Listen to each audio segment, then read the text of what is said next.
قرآن نے پہلے ہم کو یہ دے کہ لقد كان لكم في رسول الله أسوة حسنة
یہ سب دینی رہنما میں شریک ہیں، جن کے دل میں قرآن کا علم ہے، جن کے دل میں حدیث کا علم ہے، جن کے دل میں دین کا علم ہے، جن کے نظر کو اللہ نے بڑا وسیع کر رکھا ہے، جو حالات سے واقف ہو، جو دین سے واقف ہو، ان کی بھی اتباع کرو۔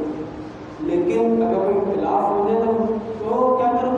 فردوا اللہ و رسول، اللہ کے رسول کی طرف اپنے معاملات کو سلجھاؤ۔ یہ نہیں کہ آپس میں جھگڑا کرو، آپس میں ایک دوسرے کو تہمت لگاؤ، آپس میں ایک دوسرے کے اوپر فتوے بازی کرو، یہ ہرگز کی اسلام میں اجازت نہیں دی گئی ہے۔ اسلام نے کہا اللہ کی اتباع کرو، رسول کی اتباع کرو، اور جو دینی رہنما تمہارے ہیں، جن کے دل میں دین کا علم اللہ نے دے رکھا ہے، جن کی نظر بڑی وسعت دے رکھی ہے، جو حالات کو بھی نگاہ رکھتے ہیں اور دین کی جزیات کو بھی ان کے چیز پکڑ ان کی اتباع کرو۔ لیکن اگر کوئی ذرا سا بھی اختلاف پیدا ہو جائے، یہ مت کرنا کہ تم جھگڑنا، یہ مت کرنا کہ آپس میں لڑنا، تم لڑو پٹو، یہ مت کرنا۔ فردوا اللہ و رسول، تو اللہ اور کے رسول کی طرف رجوع کر دینا، بس یہی قرآن کا مطابق یا الذین آمنوا توبوا الی اللہ توبۃ نصوحا، اے ایمان والو اللہ کی طرف اچھے طریقے سے رجوع کرو، اچھے طریقے سے اللہ سے مل جاؤ۔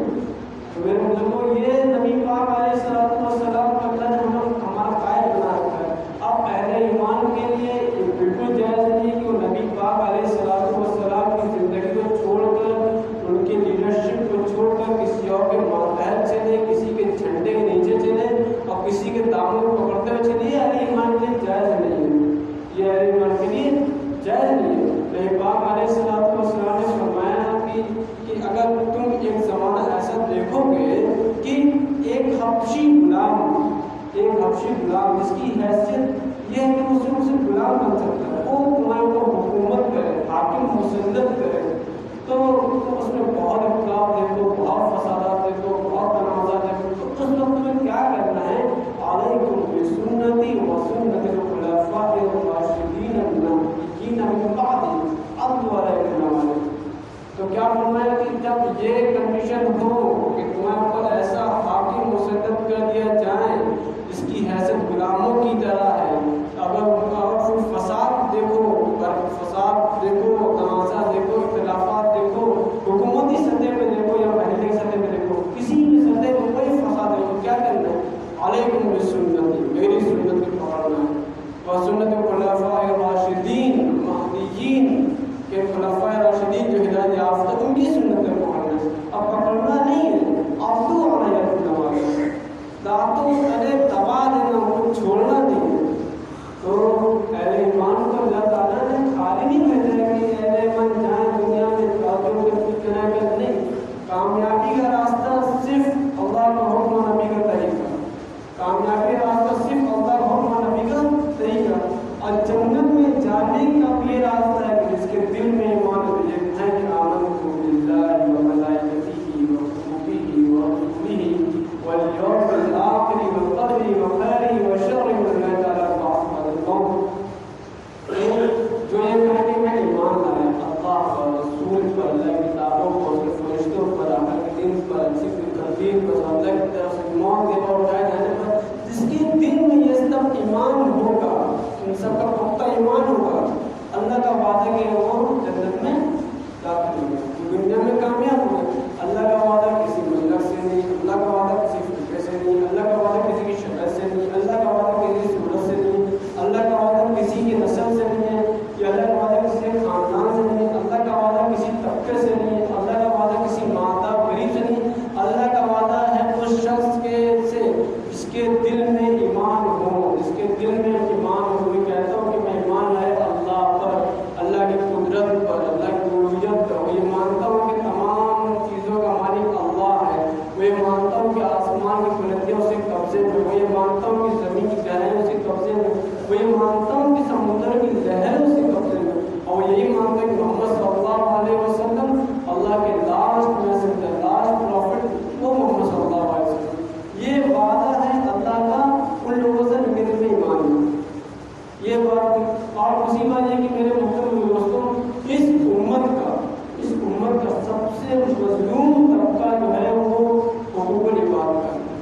ہم نے حقوق العباد کو چھوڑ دیا۔ نبی پاک علیہ السلام مرض الوفات سے کراتے ہیں، ہمیں اللہ کو تشریف فرماتے ہیں اور تقریر کے بعد ہیں اب کسی کا حق میرے اوپر ہے تو مجھ سے لے لیں، کسی کا حق میرے اوپر ہے تو مجھ سے لے لو، کسی کا میرے اوپر ہے مجھ سے لے لو۔ یہ نبی کا ہے، یہ نبی کا ہے جب مرضی وفات تب وفات کچھ قریب ہے، تو ہمیں جو حقوق کو عبادت دیے گئے تھے آج ہم نے ان تمام حقوق کو پامال کر دیا۔ اس امت کا جو سب سے مظلوم طبقہ ہے، یہ الحمدللہ میں نے کئی جگہ میں پچھلے ہفتے یونیورسٹی میں بات کرائی، آپ بھی الگ الگ جہاں بھی بولنے کا موقع میں نے دیا، اللہ کا شکر ہے میں نے وہاں یہ باتیں کہیں کہ اس امت کے مظلوم طبقوں میں کا شمار صرف لڑکیوں کو میراث کے حصے کا اور ائمہ کا ہے، علماء کا ہے، ائمہ علماء جو ہمارے دینی رہنما ان کا ہے۔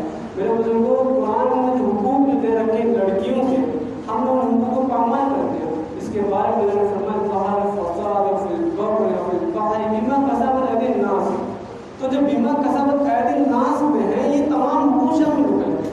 بما کسبت ایدی الناس وہ صرف نہیں ہے جو نماز چھوڑتا ہو، جو روزہ چھوڑتا ہو، جو قرآن میں توہین کرتے ہو، جو قرآن میں تبدیلی کا وہ کرتے ہو، جو نبی پاک صلی اللہ علیہ وسلم سنتیں چھوڑتے ہو، یہ داخل نہیں ہے بما کسبت ایدی الناس میں۔ بما کسبت ایدی الناس وہ بھی شامل ہے جو دوسرے کے حقوق کو پامال کرتے ہو، بما کسبت ایدی الناس وہ بھی داخل جو دوسرے کے حقوق کو دباتے ہو، بما کسبت ایدی الناس بہت کچھ شامل ہے، حقوق العباد کی بڑی لسٹ شامل ہے۔ تو میرے محترم دوستوں، اپنی بیٹیوں کو میراث میں حصہ دیا کرو۔ آج کے لوگ یہ سمجھتے ہیں کہ جہیز کے لیے چھٹی کر دی، نہیں، جہیز کا جواز اسلام میں نہیں ہے۔ اللہ یہ نہیں پوچھے جہیز دیا کہ نہیں دیا، نہیں، جہیز کا جواز اسلام میں ہے ہی نہیں۔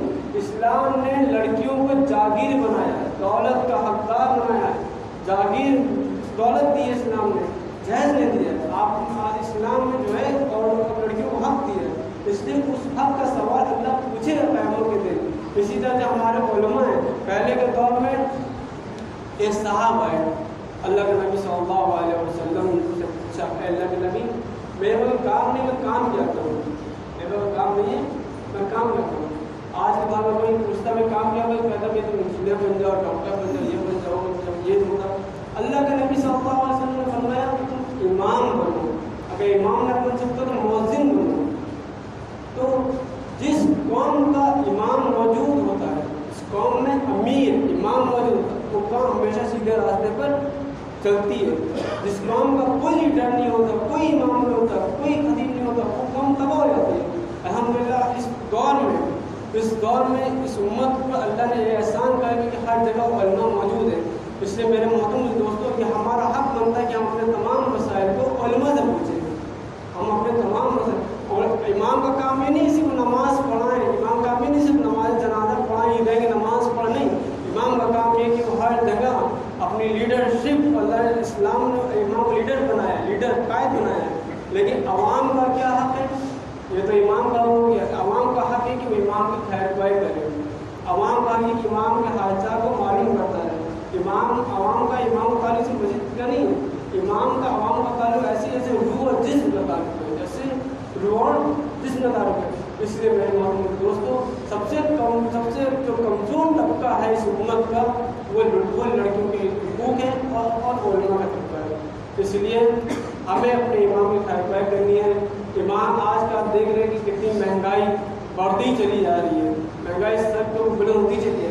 اگر ہم یہ فیصلہ کر لیں تو یہ جو مجمع آ رہا ہے کہ ہم اس میں 100-200 پر ڈونیشن امام کے نام پہ دیں گے تو انشاءاللہ ہمارے امام بھی جو ہیں ان کو بھی اچھی زندگی بسر ہوگی، اور انشاءاللہ ہمیں نماز بھی اچھی ہوگی۔ یہ ہمارے قائد ہیں، یہ ہمارے قائد ہیں، اس لیے ہمیں ان کی پرواہ کرنی چاہیے، یہ ہمارے قائد ہیں۔ اللہ کے نبی صلی اللہ علیہ وسلم اللہ تعالیٰ نے کہا وَأُولِي الْأَمْرِ مِنْكُمْ، جو تمہارے دینی رہنما ان کی اتباع کرو۔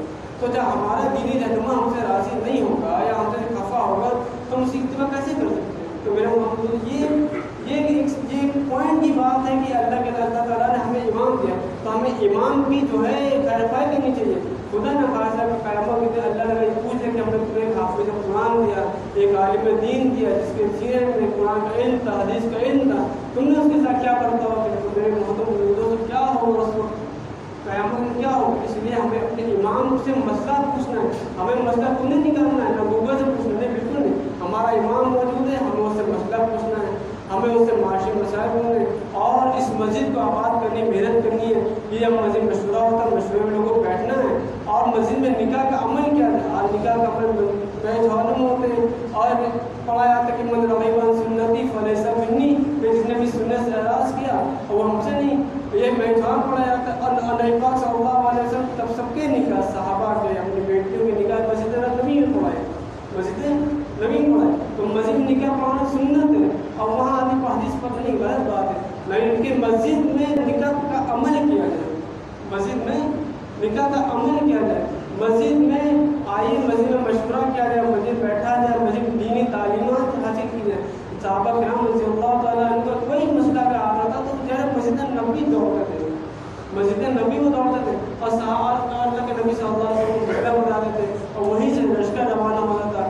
وہی صحابہ تھے جنہوں نے مسجد نبی میں ایک چٹائی پر بیٹھ کر تعلیم حاصل کی, اور وہی صحابہ نے رضی اللہ تعالیٰ عنہ کا لقب دیا, اور وہی صحابہ نے جنہوں کی جوتے کی نوک پہ پوری دنیا کی دولت جا کر کی. اس لیے میرے محترم دوستوں, جو ہے اس بات کی ہمیں اپنے علماء کی قدر کرنی چاہیے اور یہ جاننا چاہیے کہ نبی پاک صلی اللہ علیہ وسلم کی اتباع میں ہی سب کی کامیابی ہے.